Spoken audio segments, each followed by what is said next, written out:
what's up, guys? Welcome to the Jet Life Podcast. My name is Tom Lelio. I'm your ultimate jet guy. We're pulling back the curtain today on becoming a broker, and this is the legend. This is a TikTok legend, right? I mean, you got stickers and everything. We got stickers. Yeah. I got some for you today too. Oh, very cool. So yeah, if you want to sell a plane via TikTok, this is the guy to talk to. This is Ryan McGill, McGill Aviation. Thanks, man. Once again, great to talk with you. Yeah, man. So I just want to hear kind of about your story. You know, a lot of people come to me about wanting to learn how to be a broker. How did you start? Well, it's really based upon three big things. For me, it was, at least. I went to business school. That was my thing. I knew I wanted to be in sales, and the school I went to happened to have a program in professional selling. So you're selling, high-ticket items. At that point, I didn't know I was going to sell airplanes, but it just sort of worked out that way, to be honest. I was working, again, selling expensive equipment, and then I found an ad for an aircraft brokerage that said, hey, let's go sell some airplanes. So I interviewed, the guy liked me. I got lucky in a lot of ways, that we just sort of clicked, and that was 10 years ago. Okay.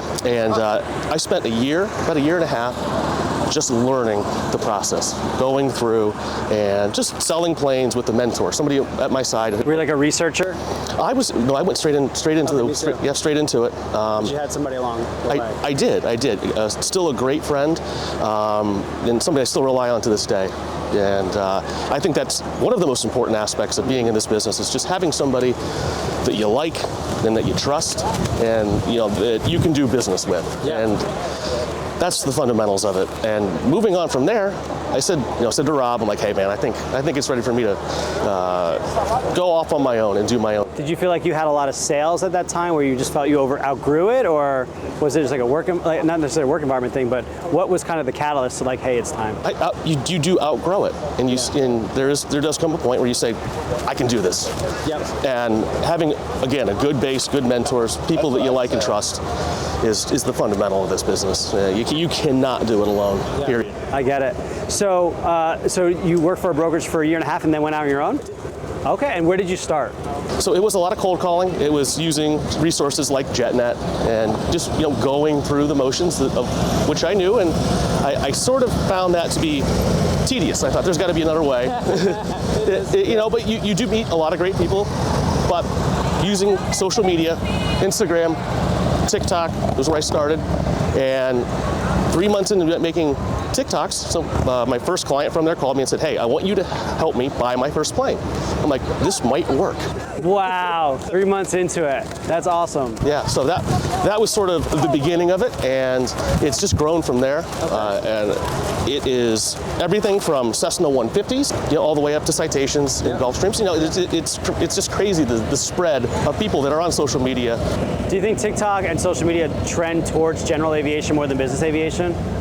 I think so. I think it is a general aviation. Number one, there's just less people in the jet world. True. So you're already applying yourself to a very small clientele. Right. But I have people that I've helped with King Airs. Yeah. Well, especially if they start in general aviation, they might go into it. And that often is the case. One of my customers has a Turbo Baron, and he wants to get into a King Air. So they got started there, and they just want to get up into the bigger leagues, into the heavier iron, so to speak. Now you started full time, and you went into full time for yourself.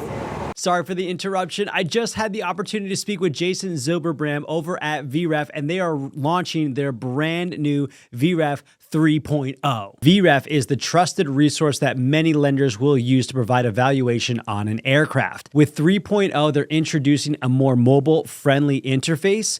You're going to be able to connect with brokers and owners. You're going to be able to get instant valuations. You're going to be able to find out information about aircraft that are currently for sale and historical data as well. Whether you're a broker or a buyer, having access to reliable information when it comes to market trends and it comes to aircraft valuations is extremely important. So if you want to check it out and even get 10% off, you can go to go.theultimatejetguy.com/VREF for more information. Thank you so much, VREF, for sponsoring this video. What do you say to someone who's thinking about maybe doing it part-time?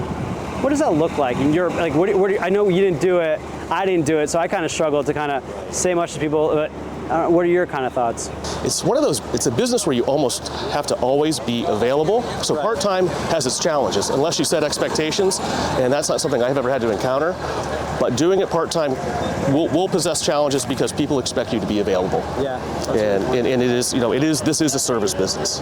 And, especially as you get into higher end, nicer airplanes, people have higher expectations. Absolutely.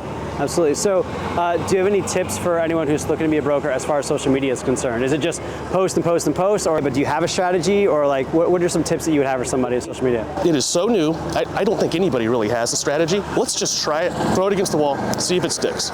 And the verb is you're going to suck when you first start at it. And you're going to look back and go, that's cringeworthy. And that's what you want to feel, because that means you're growing, you're getting better, and you're seeing progress. Okay, gotcha. Would you, if you were starting full-time and you were cold calling versus social media, I think it's a both and. I struggle with, sometimes I see guys, they spend too much time on the social media because the direct path, or the quickest path to a sale or a listing is cold calling, in my opinion. How can you speak into that, about that balance? Because you're building your own brand on social media, which takes time, but you also need to pay the bills now. For sure. No, a good base is very important. Getting into this business, having enough cash flow so you're not undercapitalized 3 months in. I know it takes about 2 to 3 months to sell your first plane. Right. And having that cash flow is going to be your secret to success. And there's a lot of different ways you can go about that, but that is the number one priority when you get started to balance out your social media and your cold calls. And cold calling, it gets easier. You start building your base, and you got to understand it's not going to be fun when you first start. You're going to learn. You're going to have your butt handed to you multiple times. You're going to say something dumb, and it happens. Yeah. But you just got to shake it off, right? But you just have to shake it off, and you have to have thick skin to be in this business and be patient. So it's just leveraging. When do I say social media is a good portion of my content? And, probably 80-20 to start. 80% cold call, 20%. So now are you mostly social media now?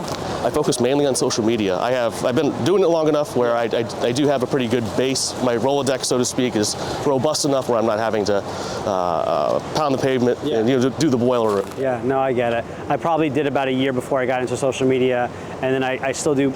I did a review. I probably do more social media than I should, but I think I'm still playing the long term, So that's right. Well, thanks a lot, Ryan, for being here. Where can people find you if they are buying a plane? How's it go? Give us the McGill Aviation on Instagram, McGill Aviation on TikTok. You can find me there. Post new videos every day, airplane reviews, all sorts of fun stuff. Great. Thanks a lot, man. I appreciate it. Yeah, anytime.